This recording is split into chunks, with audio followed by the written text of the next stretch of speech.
America అధ్యక్షుడు రాబోతున్నారు. Unconditional surrender, షరతులు లేకుండానే లొంగిపోవాలన్నటువంటి ఒక ఆలోచనతో డొనాల్డ్ ట్రంప్ ఒక ట్వీట్ చేశారు. సో ఇంతకీ డైరెక్ట్గా యుద్ధంలోకి వస్తే పరిస్థితి ఏంటి, అటువంటి సిచ్యువేషన్ ఉంటుంది? ఎందుకంటే ప్రత్యక్ష యుద్ధంలోకి ఎక్కడా కూడా రాలేదు ఆయన. రష్యా ఉక్రెయిన్ యుద్ధంలో సమయంలో కూడా కొంత నిలువరించే ప్రయత్నం చేశారు. భారత్ పాకిస్తాన్ యుద్ధంలో కూడా సీజ్ ఫైర్ కోసం ప్రయత్నం చేశారు. కానీ ఇక్కడ సీజ్ ఫైర్ కోసం ప్రయత్నం చేస్తున్నట్టుగా ఏదీ లేదు.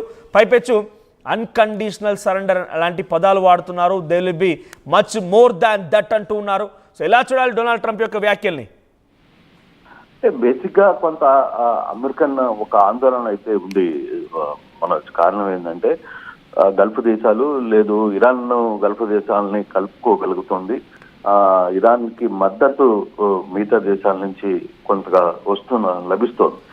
అందువల్ల అమెరికాకి కొంత ఇబ్బందులు తప్పవు అనేది వాళ్ళ ఇంటెలిజెన్స్ హెచ్చరికలు జరుపుతోంది. ఆ నేపథ్యంలోనే డెఫినెట్ గా కొంత ఇరాన్ని ఇప్పుడు మనం కంట్రోల్లోకి తీసుకోలేకపోతే ఇక మనకి ముప్పు వచ్చే పరిస్థితి ఉంటుంది అనేది అమెరికా ఆలోచన.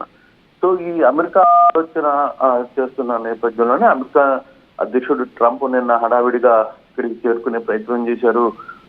అమెరికాకు వచ్చి కెనడాకి చేరుకున్నారు. అక్కడ ఇమీడియట్ గా G7 దాన్ని కూడా క్లోజ్ చేసుకుని హడావిడిగా ఒక ఎమర్జెన్సీ మీటింగ్ పెట్టుకోవాల్సిన పరిస్థితి వచ్చింది. దాంతో ఈ సబ్జెక్ట్ అంతా కూడా కొంత చర్చ అయితే జరిగింది. ఇలా మధ్య జరిగిన ఈ చర్చలో కొంత కీలకమైన అంశాలు రాబోయే రోజులు ఏ విధంగా ఉంటే, ఇప్పుడు ఇరాన్ని కంట్రోల్ తేకపోతే ఇక మళ్ళీ తీసుకుని రాలేమో అనే ఒక ఆలోచన, మరోవైపు ఇప్పటికిప్పుడు జరుగుతున్న పరిస్థితులు అంటే ఇజ్రాయెల్ ఇరాన్ మధ్య జరుగుతున్న పరిస్థితులు, ఇరాన్ కి చైనా లాంటి దేశాలు కొంత మద్దతు ఆయుధ సామాగ్రి పంపించడం, ఫర్దర్ గా రష్యన్ వాళ్ళు కూడా కొంత ఫోన్ చేయడం, ఇవన్నీ కొంత ఇష్యూ నడుస్తోంది ఇరాన్ కి సంబంధించిన వ్యవహారంలో. సో ఇప్పుడే మనం సరైన టైం కొంత ఇరాన్ కూడా దెబ్బతినింది. యుద్ధంలో ఖమేనీ ఎటువంటి పరిస్థితుల్లో కంట్రోల్కి తీసుకోవాలి, అక్కడ లోకల్ గా కూడా ప్రజాప్రభుత్వం ఏర్పాటు చేయాలి అనే ఒక మద్దతు కూడా అక్కడ లోకల్ గా ఇరానియన్స్ లో ఎక్కువ అవుతుంది. కొంత పబ్లిక్ తిరుగుబాటు చేసే ప్రయత్నాల్లో ఉన్నట్టుగా కనపడుతుంది. సో ఇటువంటి సిచ్యువేషన్ లో ఇప్పుడు ఇరాక్ ని కంట్రోల్ చేస్తేనే ఇరాన్ ని కంట్రోల్ తీసుకోలేకపోతే ఇబ్బంది ఉన్న ఉద్దేశంతోనే ట్రంప్ వ్యాఖ్యలు ఉన్నట్టున్నాయి. అందుకే ట్రంప్ నేరుగా యుద్ధంలోకి అంటే ప్రత్యక్ష యుద్ధంలోకి కాకపోయినా పూర్తిగా కూడా అమెరికన్ ఇంకా వార్లోకి వచ్చే ప్రయత్నం చేయాలి, ఆ దిశగానే ముందుకు వెళ్తున్నట్టుగా ఆలోచిస్తున్నట్టుగా మనకు కొంత సమాచారం ఉంది. బట్ ఏ దిశగా అంటే ఇప్పటికే కొంత అమెరికన్ సంబంధించిన యుద్ధ విమానాలు ఇవన్నీ కూడా ఇరాన్ సరిహద్దుల్లోకి కొంత చేరుకున్నట్టుగా కొంత సమాచారం ఉంది. ఇజ్రాయెల్ కి కూడా కొంత మద్దతు తెలిపే పరిస్థితి. అంటే కంప్లీట్ గా ఇరాన్ ని కంప్లీట్ చేయాలి అని అనుకుంటే ఇప్పుడు ఇదే ఛాన్స్. ఇటువంటి పరిస్థితుల్లో కొంత కంట్రోల్ పెట్టుకోవాలి కాబట్టి ఖచ్చితంగా అమెరికా కూడా ఈ యుద్ధంలోకి నేరుగా దిగబోతుంది అనే ఒక కొంత సమాచారం అయితే ఆ విధంగానే అడుగులు ముందుకు ఎక్స్పెక్ట్ చేస్తోంది. డొనాల్డ్ ట్రంప్ ఎక్స్పెక్ట్ చేస్తోంది ఒకటి, న్యూక్లియర్ వెపన్ స్ట్రైట్స్ లో అటు ఇరాన్ కలవాలి, న్యూక్లియర్ వెపన్ ని వాడకూడదు, ఆ తర్వాత తనకి గౌరవం ఇవ్వాలి, తనకి కొంత రెస్పెక్ట్ ఇవ్వాలి. ఇవన్నీ కూడా ఇరాన్ చేయడం లేదు, ఏమాత్రం లెక్క చేయడం లేదు, డొనాల్డ్ ట్రంప్ వ్యాఖ్యలు కూడా పట్టించుకోవడం లేదు. సో ఇప్పుడు అడుగుతోంది ఒకటి, ఆయన అన్కండిషనల్ సరెండర్, షరతులు లేకుండా లొంగిపోండి. ఒకవేళ కనుక అలీ ఖమేనీ లొంగిపోకపోతే పరిస్థితి ఏంటి? ఎటువంటి దారుణంగా పరిస్థితి మారే అవకాశం ఉంది?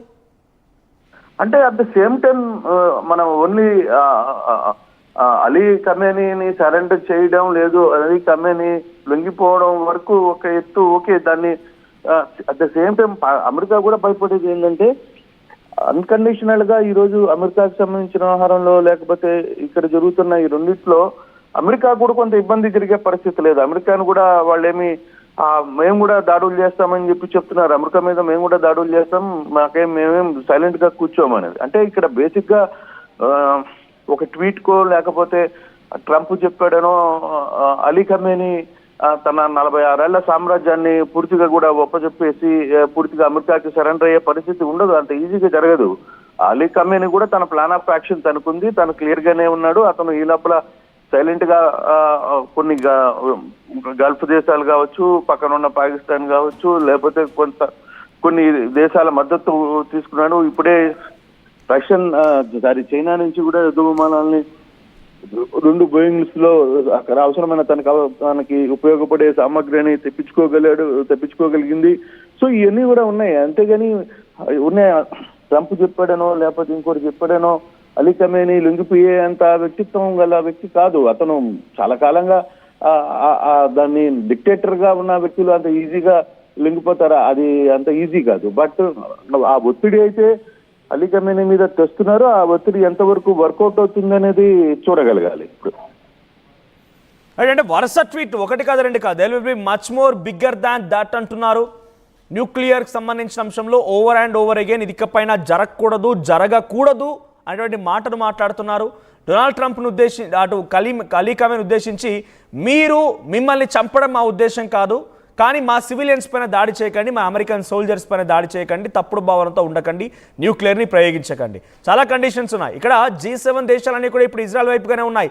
ఇరాన్ న్యూక్లియర్ని ప్రయోగిస్తామని చెప్పేటువంటి మాటల్ని తప్పుపడుతూ ఉన్నాయి. అంటే అరబ్ కంట్రీస్ అన్ని ఇరాన్ వైపుగా, G7 దేశాలని ఇజ్రాయెల్ వైపుగా డైరెక్ట్గా యుద్ధంలోకి దిగుతామని సిద్ధం చేస్తున్నట్టుగా డొనాల్డ్ ట్రంప్ వ్యవహారం ఉంది. కాబట్టి ఈ పరిస్థితులన్నీ ఎక్కడి వరకు దారితీయవచ్చు? ఒక అలీ ఖమేనీ కనుక కొన్ని సిచ్యువేషన్స్లో డెఫినెట్గా దేశాన్ని కాపాడుకోవాల్సిందే, ఆయన యొక్క సామ్రాజ్యాన్ని కాపాడుకోవాల్సిందే, కానీ కొన్ని సిచ్యువేషన్స్లో ప్రపంచ శాంతి గురించి ఆయన ప్రయత్నం చేస్తే కనుక యుద్ధానికి ముగింపలకి అవకాశం ఉంది. సో అంతటి స్థాయిలో ఇనిషియేట్ తీసుకొని అలీ ఖమేనీ ఒప్పించే అవకాశం ఏదైనా ఉందా? ఎవరైనా ప్రయత్నం చేయగలుగుతారా? కేవలం రష్యా అధ్యక్షుడితో మాత్రమే సాధ్యమవుతోంది. అటువంటి ప్రయత్నాలు ఉండబోతున్నాయా? ఉండొచ్చు డెఫినెట్ గా. అంటే కొంత అలీ ఖమేనీ లొంగిపోలేదు, నువ్వు నేరుగా వచ్చి అమెరికాకి సరెండర్ గా అనే అటువంటి ఉద్దేశాలు ఉండవు. బట్ అక్కడ తనకంటూ ఒక సామ్రాజ్యాన్ని ఏర్పాటు చేసుకున్నాడు. కాబట్టి అందులో ఇరాన్ లో కూడా అంతర్గతంగా వ్యతిరేకత ప్రారంభమైంది. ప్రజాప్రభుత్వం రావాలని కోరుకుంటున్నారు. అక్కడ ఒక నియంత్రణ ప్రభుత్వం ఉండకూడదు అని కోరుకుంటున్నారు. ఇప్పటికే గతంలో ఇరాన్ రిపబ్లిక్ పార్టీస్ కొన్ని ఇప్పుడు బయటకు వచ్చి మాట్లాడుతున్నాయి, మీరు స్వతంత్రంగా ప్రజలందరూ కూడా మనం కష్టపడదాం, మనం తిరిగి మన కొత్త ప్రభుత్వాన్ని, ప్రజల వద్ద పాలన అనే ప్రభుత్వాన్ని ఏర్పాటు చేసుకుంటాం, ఆ ప్రభుత్వాల వల్ల ప్రజాస్వామ్యంలో ప్రశాంతంగా ఉండొచ్చు, దానికి మాకు ఒక యాక్షన్ ఆఫ్ ప్లాన్ ఉందని కూడా వాళ్ళు మాట్లాడుతున్నారు. సో అటువంటి సందర్భాన్ని ఇక్కడ మిగతా దేశాలు కొంత అలీ ఖమేనీ మీద ఒత్తిడి తీసుకుని వచ్చే ప్రయత్నం జరపచ్చు. ఆ ప్రయత్నం ద్వారా తద్వారా కొంత కంట్రోలింగ్ ఆఫ్ ఈ సిచ్యువేషన్ కి వచ్చే అవకాశం లేకపోలేదు. బట్ అంటే యుద్ధం శాంతియుతంగా కొంత క్లోజ్ కావడానికో లేదు తాత్కాలిక విరమణకో అంతవరకు ఈ సిచ్యువేషన్ కనబడుతుంది. కానీ పూర్తిగా సరెండర్ అయిపోదాం, లేదు మిగతా విషయాలు జరుగుతాయనే ఆ సిచ్యువేషన్ అయితే కనపడడం లేదు.